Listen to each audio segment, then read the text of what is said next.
get to the off-court stuff. I mean, listen, I got recency bias maybe.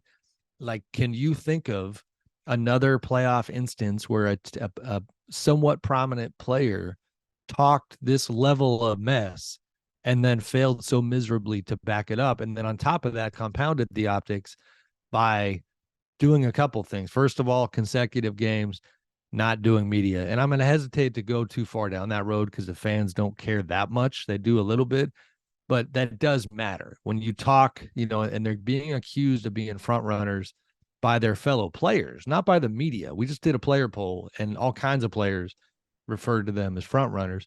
So then Dillon and Ja don't talk post game. That part's not new. When they lost to the Warriors during rivalry week earlier this year, we've talked about this. Like, this is kind of, Ja often doesn't talk after losses. The optics are just to the point where all around the league, people are, I think, looking at him sideways in that regard. But in terms of Dillon, I can't think of a guy who talked this much. And then you not only are losing the matchup, to watch LeBron literally take him driving left, which Dillon had boasted a couple weeks back that he knew LeBron's game, that LeBron never wants to drive left. There was obviously something incredibly poetic about LeBron choosing to drive left and finishing over Dillon Brooks and letting out that kind of primal scream. It put a kind of a bow on their little one-on-one matchup, at least to this point. It's wild. I mean, Dillon, I don't know what he could have said after the game last night. There's nothing he can say. Yeah, but how it's, I guess, a weird way to look at it, but how you handle losses, I think in a lot of ways, tells the world if you're ready to win and win at the highest level. You know what I mean?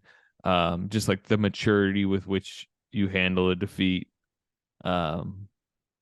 can, exemplify to the world. Like, if I think professionally you're ready to take that next leap. And you wondered if the humbling of the second round last season from the Warriors would change the way that the Grizzlies operate, would kind of mature them in that sense, organizationally, but also individually.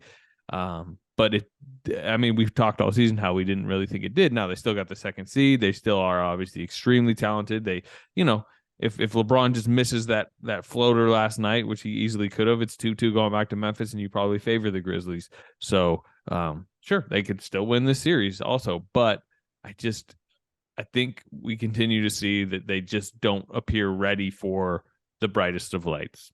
Listen, that conversation that you just framed well, I like, and I think it's fair, and I think it's substantive. We're not just sitting here taking shots because guys didn't do media. There's a bigger picture in play, which is go ahead and prove the fans and the media wrong. Go ahead, because right now it definitely appears that the Grizzlies organization is not, from a cultural standpoint, building something that is sustainable for the long haul. It feels very much, from a leadership standpoint, from a personality standpoint, in terms of the way they move, that they are making the most of some incredibly talented dudes who they brought to town, and that the runway might be much shorter than it could be because of their ethos, if you will. And I do think lack of accountability kind of comes to mind. 100%. And I don't know. I mean, listen, I think everybody is fair to be in the spotlight. Robert Parra, the owner, Zach Kleiman, the GM, Taylor Jenkins, the coach. We're not behind the scenes. We don't see everything. But this pattern and this trend of like you said, the lack of accountability, and I'm talking on court, talking off court. It's just incredible to me. If you just, because the stuff we do know, the stuff we are experts at in our field is the PR, right? Like, we can speak on that. I'm not going to sit here and tell Taylor Jenkins how to run his team, but the PR we know. And the idea that they can't even compel their players to talk post game, given the headlines of this year, to just get everybody to just get with the program, that you are part of this league, and this is how things work, so that we can, as an organization, avoid continued criticism that goes beyond the basketball.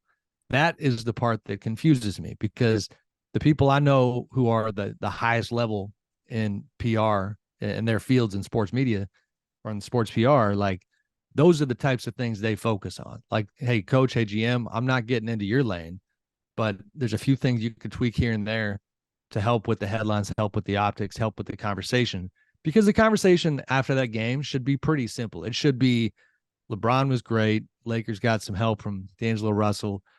Grizzlies continue to deal with the losses of Steven Adams, Brandon Clark. Dillon Brooks needs to hit a few shots. That's kind of all the Grizzlies need the conversation to be. Instead, yet again, it is the like, man, like these dudes, and that's what I think I would like to assume they would like to get away from. It doesn't seem like they do though.